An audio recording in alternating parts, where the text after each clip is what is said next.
हमारी कोशिश रहती है कि आपको बिहार झारखंड के साथ साथ देश दुनिया की खबरों से भी आपको जोड़े रखें। इसके अलावा हम लोग बात खेल और फिल्मी जगत के साथ साथ कारोबार की भी करते हैं। तो चलिए शुरू करते हैं खबरों का सिलसिला।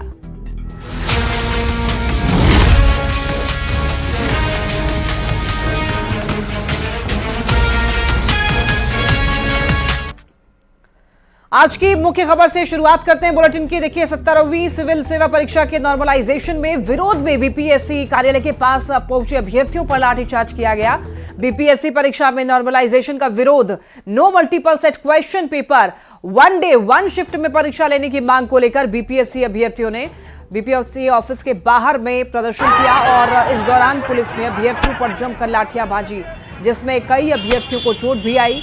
बीपीएससी अभ्यर्थियों के आगे बढ़ने पर पुलिस ने पहले उन्हें रोकने की कोशिश की, लेकिन जब अभ्यर्थी नहीं रुके और चेयरमैन से मिलने की बात कहते रहे, जिसके बाद आपको बता दें कि अभ्यर्थियों को पुलिस ने जबरन रोकने की कोशिश की और इस दौरान अभ्यर्थियों और पुलिस के बीच पहले तो धक्का मुक्की की स्थिति बन गई। इसके बाद धीरे धीरे बवाल और ज्यादा बढ़ गया और पुलिस ने अभ्यर्थियों पर लाठीचार्ज कर दिया। पुलिस ने दौड़ा कर अभ्यर्थियों पर लाठीचार्ज किया है। आपको बता दें कि कई अभ्यर्थी इस दौरान घायल हो गए हैं। तस्वीरें टीवी स्क्रीन पर आपको दिखा रहे हैं, ये अलग अलग तस्वीरें जिसमें आप साफ तौर पर देख सकते हैं कि देखिए बीपीएससी ऑफिस के बाहर प्रदर्शन करते हुए अभ्यर्थी दिखाई दे रहे हैं और उसके बाद देखिए अभ्यर्थियों पर लाठीचार्ज की भी तस्वीरें टीवी स्क्रीन पर आप देख सकते हैं। इसके बाद आप देखिए कि पुलिस और अभ्यर्थियों के बीच में जब नोकझोंक हो रही थी तब की भी तस्वीर है और इसके अलावा अब पुलिस के खिलाफ भी नारेबाजी हो रही है लाठीचार्ज के बाद से, उसकी भी तस्वीर टीवी स्क्रीन पर आपको दिखा रहे हैं।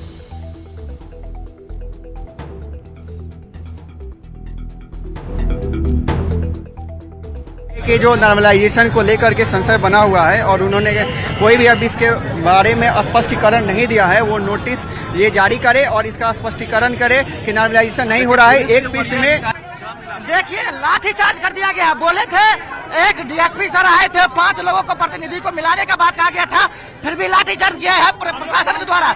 ये प्रशासन का नाकामी और विफलता है। नॉर्मलाइजेशन के विरोध में प्रदर्शन गर्दनी बाग में अभ्यर्थियों का धरना प्रदर्शन देखने को मिला। आप बताते चले आपको अभ्यर्थियों को अब कुछ शिक्षकों का समर्थन भी मिल रहा है। खान सर और गुरु रहमान समर्थन दे रहे हैं अभ्यर्थियों को और आपको बताते चले कि प्रदर्शनकारियों की मांग को जायज बताया है इन लोगों ने। बताते चले आपको नॉर्मलाइजेशन लागू नहीं होने देंगे का लगातार ये लोग नारे लगा रहे हैं। खान सर ने कहा है कि नॉर्मलाइजेशन रद्द कराकर ही रहेंगे। यूपीएससी ने नॉर्मलाइजेशन लागू नहीं किया है तो बीपीएससी क्यों लागू कर रही है, दरअसल सवाल ये उठ रहा है। नॉर्मलाइजेशन धांधली का एक आसान रास्ता है, शिक्षकों का कहना है। सर्वर प्रॉब्लम की वजह से जो बच्चे फॉर्म नहीं भर पाए हैं और उनकी भी मांग है कि 1 दिन का कम से कम समय दिया जाए जिससे कि वो लोग फॉर्म फिल कर पाएं। नॉर्मलाइजेशन पर गुरु रहमान का कहना है कि आयोग शांतिपूर्वक परीक्षा लेने में सक्षम नहीं है। नॉर्मलाइजेशन रद्द नहीं हुआ तो आमरण अनशन करेंगे। नॉर्मलाइजेशन के विरोध में छात्रों के साथ साथ शिक्षक खान सर भी सड़क पर उतर गए हैं और हम उनसे जाने आप भी रात को 12 बजे हम सड़क पर आप भी उतर गए। देखिए मजबूरी है हम लोग उतरना, गला बजा हुआ है, पढ़ा के उतरे हैं यहाँ पे। सुबह हम क्लास लिए, उसके बाद बच्चों को यहाँ लाए हैं। हमने बच्चों को मना किया, हमने बच्चों को सुबह सुबह समझाया कि आप सड़क पे न जाके अम्बेडकर जी का पुण्यतिथि है गर्दनी बाग धरना स्थल पे पहुंचे। हम लोग के कहने पे आप लोग आ गए। अब हम लोग इनको वादा, इन्होंने हमारा मान रखा, हम इनका मान रखेंगे। नॉर्मलाइजेशन रद्द कराएंगे और अगर बच्चों का टाइम खराब होगा तो बीपीएससी को डेट एक्सटेंड करना पड़ेगा और जो सर्वर प्रॉब्लम की वजह से 80,000 बच्चे फॉर्म नहीं भर पाए थे उन्हें 1 दिन का मौका दिया जाए बस। खान सर क्यों विरोध कर रहे हैं नॉर्मलाइजेशन का? नॉर्मलाइजेशन जब यूपीएससी नहीं लागू की, इतना घटिया चीज है, तो फिर बीपीएससी क्यों लागू कर रहा है यहाँ पर? हम लोग इसको रद्द कराएंगे नॉर्मलाइजेशन और तभी लौटेंगे। बीपीएससी का कहना कि बीपीसीएस ने भी रद्द करा दिया। ये धांधली का सबसे इजी रास्ता होता है। अब यहाँ पेपर माफियों से जो पेपर लीक कराते हैं, लाखों की जो फीस लेते हैं, उनके पास एक अच्छा धन जमा हो जाता है और वो लोग यहाँ आके पेपर खरीद लेते हैं और इसी से नॉर्मलाइजेशन से उनका फायदा होता है। हमारे पास मिडिल क्लास के बच्चे भरते हैं, इनके पास 10 लाख 20 लाख नहीं है जो धांधली कर पाए यहाँ पर। आप लोग के पास है जी इतना पैसा है? ये गरीब विद्यार्थी है, इनका हक हम मारने नहीं देंगे। हम शांतिपूर्ण ढंग से धरना देंगे और चाहे इसके लिए कुछ भी हो जाए, यहाँ खाली हाथ नहीं लौटेंगे। जरूरत पड़ेगा तो सीएम से भी मिलेंगे। बिल्कुल सीएम सर से मिलेंगे, उन्हीं पे विश्वास है। सीएम सर पक्का इस कर को करेंगे। बिल्कुल नहीं है सर, ये बात 100% आयोगों की निष्फलता का प्रतिफल है। आयोग शांतिपूर्वक परीक्षा लेने में सक्षम नहीं है, चोरी रोकने में सक्षम नहीं है, इसलिए ठिकरा स्टैंड पर फोड़ रही है। नॉर्मलाइजेशन अगर नहीं होगा तो हम लोग दोनों मिलके आमरण अनशन भी करेंगे, ये तय है। बिल्कुल जो नॉर्मलाइजेशन है उसको लागू करने का फैसला आयोग की तरफ से लिया जाता है। तो बिल्कुल ये विरोध जो है ये आप देख सकते हैं, एक छोर देख लीजिए कितनी भारी संख्या में छात्र हैं, शिक्षक हैं, सब गर्दनी बाग में इकट्ठे हैं और विरोध जो है वो अब तीव्र तरीके से शुरू हुआ है। और खान सर ने साफ तौर पर कह दिया है कि अगर जरूरत पड़ी तो वो इस पूरे मसले को लेकर मुख्यमंत्री नीतीश कुमार से मुलाकात करेंगे और हर हाल में जो नॉर्मलाइजेशन का फैसला होता है उसको रद्द करवाएंगे। कैमरा पर्सन अमित के साथ संजय कुमार, न्यूज़ 18, गर्दनी बाग, पटना। और एक खबर मधुबनी से, जहां पर ठाहर गांव के पास में बड़ा ट्रेन हादसा टल गया। गरीब रथ एक्सप्रेस का इंजन बोगी से अलग होकर के 1-1 किलोमीटर तक आगे बढ़ गया। बोगी से इंजन अलग होने के बाद ट्रेन में सवार यात्रियों में हड़कंप मच गया। गार्ड ने इसकी सूचना ट्रेन के ड्राइवर को दी। इसके बाद ड्राइवर ने इंजन को बैक किया। उसके बाद फिर इंजन को जोड़कर ट्रेन को रवाना किया गया। गाड़ी चलते चलते अचानक मेरे यहाँ प्रेशर 0 हो गया था। जी। तो पता किए तो लोको पायलट बताए कि इंजन अलग हो गया है। जी। और उसके बाद हम तुरंत मौके पर आकर के देखे हैं। जी। तो उससे संबंधित जो भी कार्यवाही हम कर चुके हैं। हाँ। पता चले हम सब देखलिए जैसे कि डब्बा आगू चल गए, इंजन पाछू से जाय चले, डब्बा पाछू से इंजन आगू चल गल चले। अच्छा। हाँ। एक बाद में से आदमी सब कूदे चले, नीचा बाहर कूदे जाय चले। हाँ। और अब बात लॉ एंड ऑर्डर की कर लेते हैं।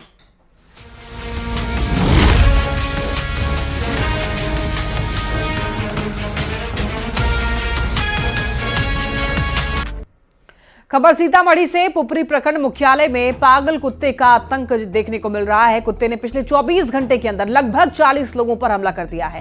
जख्मी लोगों का पुपरी पीएचसी में इलाज करवाया जा रहा है। वहीं कुत्ते के आतंक से लोगों में अब दहशत का माहौल है। लोग डरे हुए हैं क्योंकि 24 घंटे के अंदर 40 लोगों पर कुत्ते ने हमला किया है, जिसकी वजह से सभी लोग डरे सहमे हुए हैं। तो पागल कुत्ते का आतंक यहां पर देखने को मिला है। कौन क्लास में जा रहे थे, बाहर कोचिंग करने जा रहे थे। क्या जानकारी मिली, कितने लोगों को काटा है कुत्ता वहाँ पे? हम आए तो 3-4 आदमी। 3-4 आदमी काट लिया था। 35 से 40 लोग अभी तक आए हैं। जी। कुत्ता जिसको काटे हुआ है जी 35 से 40 लोग अभी तक आए हैं। खबर बगहा से सामने आ रही है, जहां पर पुलिस ने अंतर्राज्यीय गांजा तस्कर गिरोह का खुलासा किया है। 6 करोड़ की गांजे के साथ 2 तस्करों को भी गिरफ्तार कर लिया है। ओडिशा से गांजे के खेप को ट्रक से यूपी ले जाया जा रहा था। 2 क्विंटल 4 किलो गांजे को ट्रक में छिपा कर रखा गया था। तस्करों की पहचान धनहा थाना क्षेत्र के दौनाहा निवासी राजू यादव और सिवान जिले के बादल यादव के रूप में हुई है। तस्करों का जाल कई प्रदेशों तक फैला हुआ है। पुलिस तस्करी से जुड़े हुए पूरे सिंडिकेट को खंगालने में जुटी है। खबर औरंगाबाद से, जहां पर सदर अस्पताल के डीएस डॉक्टर आशुतोष कुमार और स्वास्थ्य प्रबंधक हेमंत राजन समेत 7 लोगों पर बारून थाना की पुलिस ने एफआईआर दर्ज की है। दरअसल 12 नवंबर को बारून थाना क्षेत्र के पड़रिया में एक अज्ञात शव मिला था। शव सदर अस्पताल की चादर में लपटा हुआ मिला था। आपको बता दें कि मामले की जांच करने पर यह पता चला कि एम्बुलेंस कर्मियों का इसके पीछे हाथ है। लेकिन जब एम्बुलेंस कर्मियों से पूछताछ की गई, तब पूछताछ के दौरान उन्होंने बताया कि डीएस के आदेश पर ऐसा किया गया, जिसके बाद सीसीटीवी फुटेज के आधार पर और गहनता से जांच की जा रही है।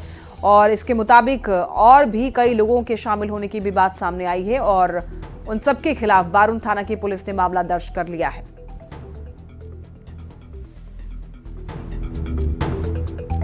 सिवान के मैरवा में अतिक्रमण हटाने के दौरान पुलिस और पब्लिक में झड़प हो गई। इस दौरान मौके पर अफरा तफरी का भी माहौल बन गया। 5 मकानों को पुलिस और पदाधिकारी हाईकोर्ट के आदेश पर तोड़ने के पहुंचे हुए थे। तोड़ने के दौरान परिवार की महिलाओं से पुलिस की झड़प हो गई। तस्वीर में भी ये देखा जा सकता है किस तरह पुलिस और महिलाओं के बीच में यहाँ पर झड़प हो रही है। ये मामला आपको बता दें मैरवा थाना क्षेत्र के इमरौली गांव का है, जहां पर बताया जा रहा है कि हाईकोर्ट के आदेश पर सरकारी जमीन पर बने हुए 5 मकान को तोड़ने के लिए अधिकारी पहुंचे हुए थे। हालांकि माहौल को तनावपूर्ण देखते हुए सिर्फ एक मकान को ही तोड़ा गया।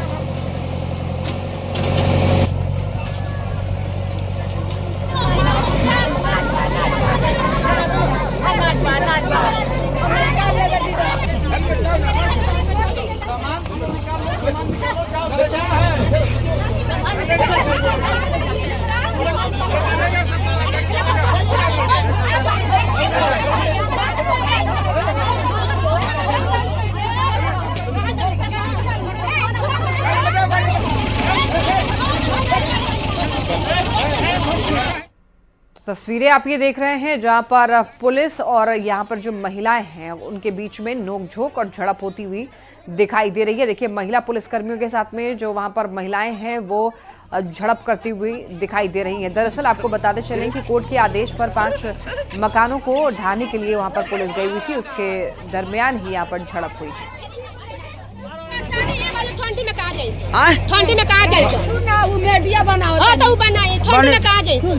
घर टूटता अतिक्रमण सब पहले बनी। कहाँ से झगड़ा बा? केने से?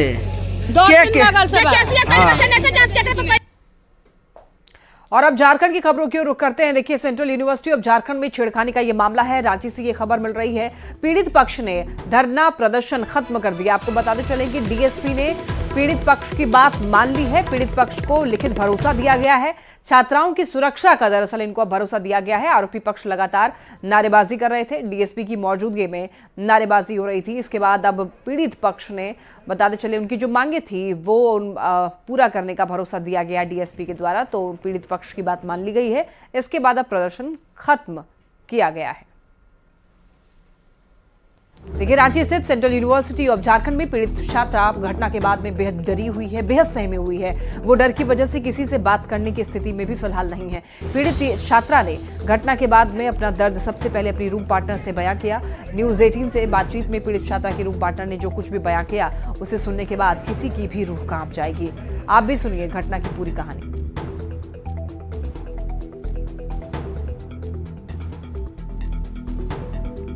पलामू में बालिका गृह दुष्कर्म कांड में एक नया खुलासा हुआ है। बालिका गृह की कुछ बच्चियों की तस्वीर भी व्हाट्सएप पर भेजी जाती थी। पुलिस इस दिशा में भी जांच पड़ताल कर रही है। पुलिस का दावा है कि जो भी इस मामले में शामिल होंगे उनकी गिरफ्तारी होगी। बता दें आपको, पलामू के बालिका गृह में रहने वाली 2 बच्चियों ने सुपरिटेंडेंट राम प्रसाद गुप्ता पर यौन शोषण का आरोप लगाया था, जिसकी जांच की गई थी और यह मामला सही पाए जाने पर पुलिस ने सुपरिटेंडेंट और वार्डन को गिरफ्तार करके जेल भेजा था। पूरे मामले की अभी जांच चल रही है। भी नाम आएगा इस जांच में और जिनके भी विरुद्ध साक्ष्य है वो कोई छोड़ा नहीं जाएगा। सब पे कार्रवाई होगी। जो भी कानून और नियम सम्मत कार्रवाई है सबके ऊपर कार्रवाई हो रही है। ये जो इन्वेस्टिगेशन में ये सामने आ रहा है कि वो जो काउंसलर थी, जो मेन एक्यूज्ड भी है, वो कुछ उसने फोटोज कहीं पे शेयर किया है, तो वो उसका इन्वेस्टिगेशन चल रहा है और उसमें जो भी दोषी पाया जाएगा उस पर कार्रवाई होगी। नशे के अवैध कारोबार के खिलाफ गुमला पुलिस लगातार कार्रवाई कर रही है। पुलिस ने गुप्त सूचना के आधार पर सिसई रोड गांधीनगर में छापेमारी की। इस दौरान पुलिस ने 3 महिलाओं को गिरफ्तार किया, जिनके पास से करीब 1 किलो 300 ग्राम अवैध गांजा बरामद हुआ। एसडीपीओ गुमला के नेतृत्व में छापेमारी टीम ने कार्रवाई करते हुए 3 महिलाओं को उनके घर से गिरफ्तार किया। साथ ही घर से ही अलग अलग जगह पर रख करके 1.25 किलो से भी अधिक गांजा जो है रखा हुआ था वो बरामद कर लिया गया। करने के क्रम में एक घर से लगभग 1 किलो 300 ग्राम गांजा की बरामदगी हुई है और उस घर में 3 महिलाएं थीं। आसपास पूछने के क्रम में मालूम चला कि पूर्व में भी इनका आचरण संदिग्ध था। इन लोगों के द्वारा ऐसी मादक पदार्थों की तस्करी में ये लोग संलिप्त रही हैं और उनके घर का जब सर्च किया गया तो सर्च में लगभग 1 किलो 300 ग्राम का गांजा बरामद हुआ है। और अब बात देश विदेश की कर लेते हैं।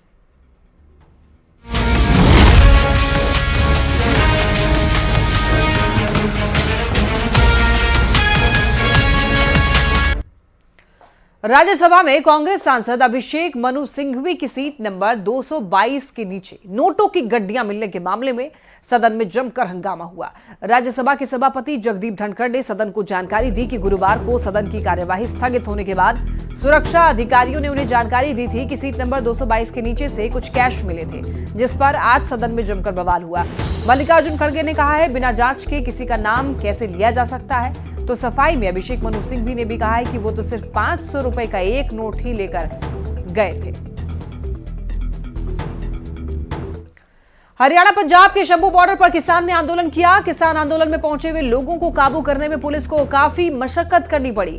किसान हरियाणा की ओर बढ़ना चाहते हैं और लेकिन उन्हें शंभू बॉर्डर पर पंजाब की ओर से रोकने की कोशिश की जा रही है। इन सबके बीच में किसान आंदोलन में पहुंचे हुए लोगों को रोकने के लिए आंसू गैस के गोले भी दागने पड़े। शंभू बॉर्डर पर जबरदस्त हंगामा हो रहा है। हंगामे को देखते हुए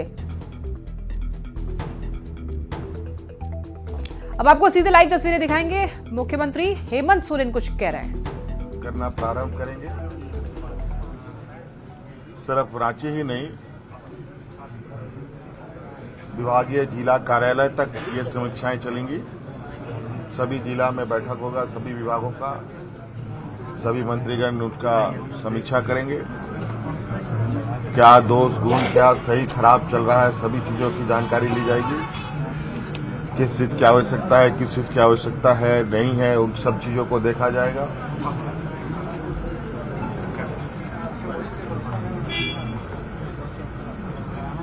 सभी विभागों में लोगों की प्रोन्नति, जो प्रमोशन है,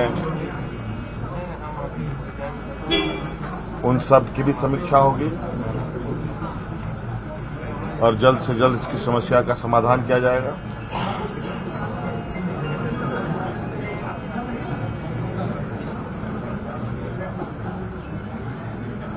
तो कुल मिलाकर के बहुत सारा विषय है। सभी विभागों को हमने कहा है कि अपने विभागों को बिल्कुल दुरुस्त करें। हेडक्वार्टर से लेकर जिला कार्यालय तक, प्रखंड कार्यालय तक, जहां जहां लोग हैं, सभी योजनाओं का आकलन भी करें। उन सब योजनाओं का आज के परिप्रेक्ष्य में क्या आवश्यकता है, क्या प्रासंगिकता है, उन सब का भी आकलन होगा। और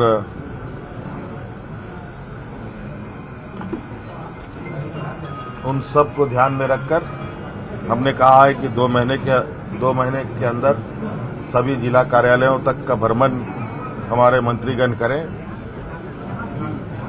जिला स्तर तक विभाग की समीक्षा करें, पदाधिकारियों के कार्य कुशलता और कार्य दक्षता की भी आप समीक्षा करें।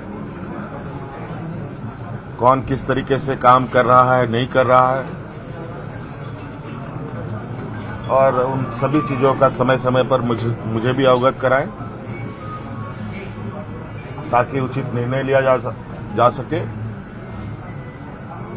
तो इससे ये कुल मिला जुलाकर एक आने वाले समय में रोड मैप बनाने के लिए सभी मंत्रीगण अब लग जाएंगे और उसके अनुरूप सारे रिपोर्टों को संग्रहण करते हुए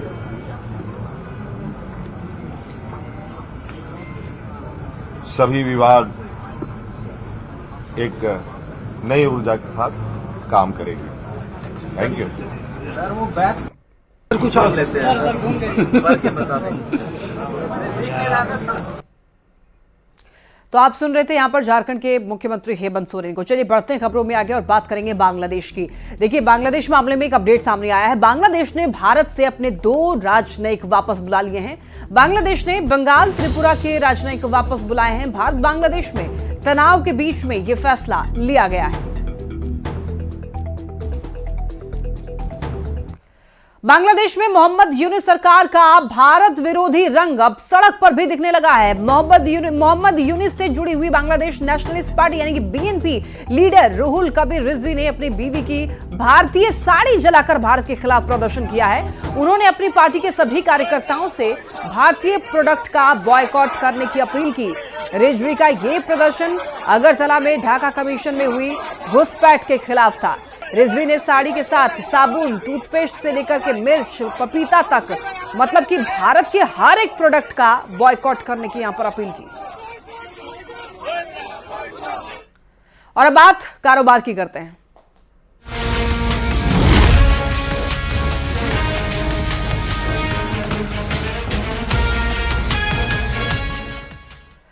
बीएसई लिमिटेड के शेयर आज यानी कि 6 दिसंबर को आपको बता दें कि 5,445 रुपए के अपने नए रिकॉर्ड ऊंचाई पर पहुंच गए। पिछले 3 दिनों से इस शेयर में लगातार तेजी जारी है और इस दौरान इसका भाव करीब 19% तक बढ़ चुका है। गुरुवार को कारोबार के दौरान आपको बता दें कि बीएसई के शेयरों में 14% की भारी उछाल देखने को मिला और आज के कारोबार में बीएसई का शेयर 4% से अधिक बढ़कर के अपने रिकॉर्ड उच्च स्तर पर पहुंच गया है। और देखिए 3 साल के लंबे इंतजार के बाद में अल्लू अर्जुन ने अपनी मोस्ट अवेटेड फिल्म पुष्पा 2 ने सिनेमाघरों में दस्तक दे दी है। 5 दिसंबर को रिलीज हुई इस फिल्म ने पहले ही दिन बॉक्स ऑफिस पर आग लगा दी, सारी फिल्मों के रिकॉर्ड को धूल चटा दी। पुष्पा 2 ने रिलीज के पहले ही दिन सॉलिड ओपनिंग की और अब तक की हाईएस्ट ओपनर का रिकॉर्ड भी अपने नाम कर लिया है। फिल्म ने ओपनिंग डे पर ही 170 करोड़ से ज्यादा की कमाई कर ली, इतिहास रच दिया है। तो वहीं वीकेंड पर फिल्म की कमाई में और ज्यादा इजाफा होने की उम्मीद है। इसी के साथ इस बुलेटिन में इतना ही। तमाम खबरों के लिए आप देखते रहिए न्यूज़ 18।